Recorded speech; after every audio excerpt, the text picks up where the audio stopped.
दोस्तों, सबके लिए सबसे ज्यादा सुरक्षित और सुकून की जगह होती है उसका घर, जिसे बनाने के लिए हर कोई मेहनत करता है।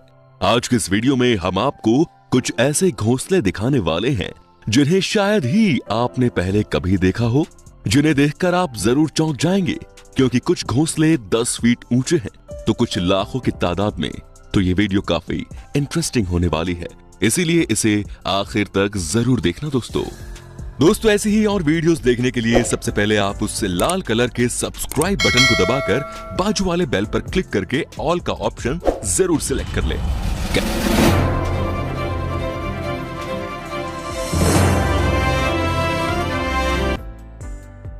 कैथेड्रल टर्माइट, ये एक प्रकार की चींटियां होती हैं जिन्हें कैथेड्रल टर्माइट कहा जाता है। टर्माइट्स दो प्रकार के होते हैं, एक ग्राउंड टर्माइट और दूसरे वुड टर्माइट। इन दोनों में फर्क सिर्फ इतना होता है कि ग्राउंड टर्माइट जमीन पर यानी कि मिट्टी पर अपना घर बनाते हैं और वुड टर्माइट जो होते हैं वो पेड़ों से लेकर लकड़ी की हर एक चीजों पर अपना घोंसला बना सकते हैं। इनके घोंसले बहुत ही बड़े बड़े होते हैं, जैसे कि तकरीबन 7 से 8 फीट की ऊंचाई तक भी ये हो सकते हैं। ये हमेशा झुंड में ही रहते हैं। अगर आपका घर लकड़ी का हो और ये चींटी आपके घर तक पहुंच जाए तो ये आपके पूरे लकड़ी के घर को अपने खुद के घोंसले में बदलने की क्षमता रखती है। हालांकि ग्राउंड टर्माइट से हमें ज्यादा कुछ नुकसान नहीं पहुंचता, क्योंकि ये खुली जगहों में ही अपना घर बनाते हैं। लेकिन फिर भी इन्हें अपने आसपास आने मत देना दोस्तों, क्योंकि भले ही ग्राउंड टर्माइट घर के अंदर तो नहीं आती, लेकिन घर के नीचे वाली मिट्टी में अपना घोंसला जरूर बना सकती है। पफिन बर्ड, ये बर्ड अटलांटिक आइलैंड पर पाए जाते हैं, जहां पर ये अपने पुराने कॉलोनी के साथ रहते हैं, जिसमें तकरीबन 40,000 से भी ज्यादा पफिन होते हैं। शायद ही आपने इतने सारे बर्ड्स को एक साथ रहते हुए देखा होगा। ये दिखने में कलरफुल और स्वभाव से शर्मीले होते हैं। जैसे ही सर्दी का सीजन शुरू होता है, ये अपने नेस्ट बनाने के काम में जुड़ जाते हैं। ये तैरने में बड़े ही अच्छे होते हैं, जिसकी मदद से ये पानी के अंदर करीब 200 फीट तक जा सकते हैं। इसीलिए ये अपना खाना भी यहीं से ढूंढते हैं और ये समंदर के अंदर तकरीबन 1 मिनट तक भी रह सकते हैं। अब इनके घर की बात करते हैं। आपने देखा होगा कि पक्षी उनके घोंसले हमेशा पेड़ों पर ही बनाते हैं, लेकिन ये बर्ड ऐसा बिल्कुल भी नहीं करते। पफिन बर्ड्स अपना घर जमीन पर ही बनाते हैं, यानी कि वो जमीन में उनके रहने लायक गड्ढा तैयार करते हैं, जिसमें उन्हें तकरीबन 15 से 20 दिन का समय लग जाता है। उसके बाद घोंसलों को वो नरम चीजों से जैसे कि काई, पत्ते और घास से सजाते हैं। और जब ये काम पूरा हो जाता है तब इनके मैचिंग का वक्त होता है और कुछ 45 दिनों में फीमेल पफिन अंडा देती है, जिसे हैच होने में 15 दिन का वक्त लगता है। और जब छोटा पफिन अंडे से बाहर आता है तब मेल और फीमेल दोनों ही मिलकर उस छोटे पफिन का ख्याल रखने का काम करते हैं। पेंटागोनियन सी बर्ड, ये एक ऐसे बर्ड हैं जो कि कैलिफोर्निया के आइलैंड में पाए जाते हैं, जिनका नाम है पैटागोनिया सी बर्ड्स। इन्हें सी बर्ड इसलिए कहा जाता है क्योंकि ये अपनी ज्यादातर जिंदगी पानी के आसपास ही बिताते हैं। हालांकि ये मैक्सिको के जंगलों में भी आपको देखने को मिल सकते हैं, लेकिन जब ब्रीडिंग का वक्त आता है तब ये सब पक्षी एकजुट हो जाते हैं और आइलैंड की ओर आने लगते हैं। जब भी ये ब्रीडिंग कर रहे होते हैं तब ये हमेशा कॉलोनी में ही आते हैं, जिससे इनकी संख्या लाखों में होती है। ये अपनी कॉलोनी इसीलिए बनाते हैं ताकि इन्हें किसी दूसरे शिकारी पक्षी का सामना न करना पड़े।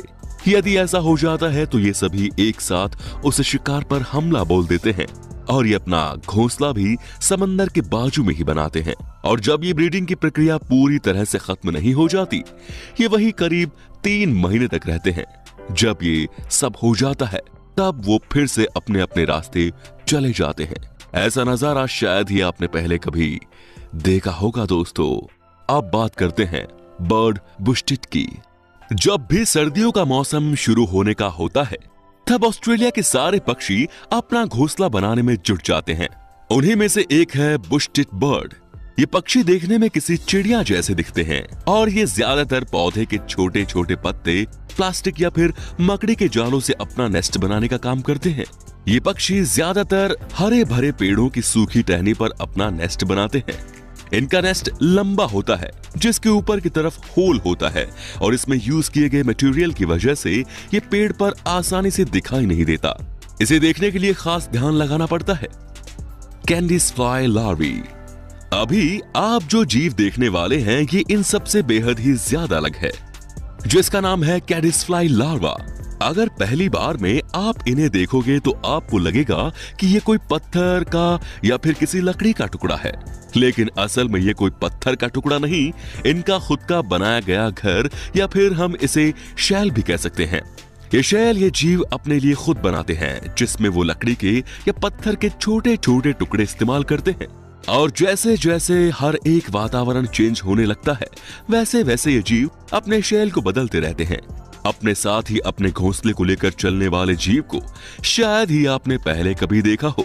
मानना पड़ेगा यार, इतने से छोटे जीव को भी अपने रहने लायक घर बनाने की भी कितनी समझ है। तो दोस्तों, अगर आपको ये वीडियो पसंद आ रहा है और आप इसका पार्ट 2 देखना चाहते हैं तो हमें कमेंट में पार्ट 2 जरूर लिखें और इस वीडियो को एक लाइक जरूर करें। चलिए आगे बात करते हैं अब एल्फ आउल की। आउल के बारे में आपने बहुत सी बातें सुनी होंगी, जैसे कि ये रात में ज्यादातर दिखाई देते हैं वगैरह वगैरह, लेकिन इसके पीछे भी एक वजह है कि ये एकमात्र ऐसा पक्षी है जो रात में शिकार करते हैं और दिन में सोते हैं। एल्फ आउल्स दूसरे आउल्स की साइज में थोड़े छोटे होते हैं। बाकी आउल्स की प्रजातियां ऊंचे पेड़ पर अपना घोंसला बनाती हैं, लेकिन एल्फ आउल्स इनमें से अलग हैं। ये अपना घोंसला कैक्टस के पौधे में बनाते हैं, जो कि बहुत ही अलग और प्रोटेक्टिव होता है। कैक्टस के पेड़ पर होने वाले होल्स में ये एल्फ आउल अपने रहने लायक जगह बनाते हैं, जहां पर उन्हें किसी और दूसरे बड़े शिकारी से खतरा नहीं होता। इसी तरह आउल की एक और प्रजाति जिसका नाम है ग्रेट ऑनर्ड आउल, ये अपना घोंसला कैक्टस के पौधे के ऊपर बनाते हैं। Cliff swallow. पेड़ों पर और जमीन पर हमने ये सब घोंसले तो देख लिए, लेकिन अब हम कुछ अलग देखने जा रहे हैं। ये छोटा सा पक्षी अपना घोंसला पेड़ों पर या फिर जमीन पर नहीं, बल्कि ये पक्षी अपना घोंसला दीवारों पर बनाता है। जी हाँ, आपने बिल्कुल सही सुना। जिस तरह कुछ मधुमक्खियां अपना छत्ता दीवारों पर बनाती हैं, उसी तरह ये पक्षी भी अपना घोंसला दीवारों पर ही तैयार करते हैं, जिसकी हाइट बहुत ही कम होती है। जब भी ब्रीडिंग का सीजन नजदीक आना शुरू होता है, तब ये बर्ड अपना घोंसला बनाना शुरू करते हैं, जिसे बनाने के लिए इन्हें करीब 1 से 2 हफ्तों का समय लग जाता है। ये पक्षी अपना घोंसला बनाने के लिए 1000 से भी ज्यादा बार उड़कर जाते हैं और मिट्टी के साथ कुछ छोटी लकड़ियों को मिलाकर अपना घोंसला बनाते हैं और फिर आखिरकार घोंसला बनकर तैयार हो जाता है। पेड़ों पर ही घोंसला बनाना इतना मुश्किल काम है, लेकिन यहाँ पर इस छोटे से बर्ड ने दीवार पर ही अपना घर बना लिया। इससे ये पता चलता है कि पक्षी कितने मेहनती होने के साथ साथ कितने बुद्धिमान भी होते हैं। अब बात करते हैं वस्प की। ये जीव दिखने में चींटी और मधुमक्खी इन दोनों का एक मिश्रण दिखता है, लेकिन ऐसा नहीं है दोस्तों। आपने देखा होगा कि चींटी और मधुमक्खी ये दोनों भी हमेशा अपने संग में होती हैं, पर वापस हमेशा अकेले रहना ही पसंद करती हैं। ये अपना ज्यादातर जीवन अकेले ही गुजारते हैं, लेकिन जब इनके नेस्ट तैयार करने की बारी आती है, तब ये सभी एकजुट हो जाते हैं और अपना घर बनाने के काम में एक साथ लग जाते हैं। ये अपने आसपास के पेड़ों और पौधों के मलबे को लेकर उसमें अपना सरेवा मिलाते हैं और इन सब चीजों को मिलाकर ये अपना खुद का नेस्ट तैयार करते हैं, जो कि देखने में बड़ा ही खूबसूरत और यूनिक होता है। अंत में बात करते हैं वुडपेकर की। आपने अब तक बहुत से अलग अलग प्रकार के पक्षी देखे होंगे, लेकिन वुडपेकर जैसे रहने वाला पक्षी शायद ही आपने कभी देखा हो। आप ये तो जानते ही हैं कि ये पक्षी हर वक्त लकड़ी पर अपनी चोंच मारते रहता है, लेकिन ऐसा क्यों करते हैं? हालांकि इनका ऐसा करना इनके जीवन के लिए बहुत ही महत्वपूर्ण है। इनके लकड़ी पर चोंच मारने के बहुत से कारण हैं, जैसे कि अपने लिए खाना खोजने के लिए, किसी दूसरे फीमेल वुडपेकर को आकर्षित करने के लिए, या फिर अपने लिए घोंसला बनाने के लिए। ये पक्षी सिर्फ उन्हीं पेड़ों पर अपना नेस्ट यानी घोंसला बनाते हैं जो पूरी तरह से सूख चुका होता है या फिर उसका कुछ हिस्सा अंदर से खोखला होता है। अगर वुडपेकर किसी पेड़ पर इस तरह के छोटे छोटे होल्स बना रहे हो, तो वो अपने लिए खाने की खोज कर रहा होता है। लेकिन जब ये अपना नेस्ट बना रहे होते हैं, तब ये एक ही बड़ा सा होल बनाते हैं और बहुत ही तेजी से आवाज भी करते हैं, जिससे दूसरे पक्षी को ये पता चल सके कि ये अपने लिए नेस्ट का निर्माण कर रहे हैं, जिससे उसमें और कोई दूसरा पक्षी नहीं रह सकता। तो दोस्तों आज की वीडियो में बस इतना ही। आपको इनमें से कौन सा जीव का घोंसला सबसे ज्यादा अनोखा लगा हमें नीचे कमेंट करके जरूर बताइए। और यार ये वीडियो बनाने में बहुत मशक्कत लगती है, इसीलिए प्लीज एक लाइक और इसे शेयर जरूर करें। धन्यवाद।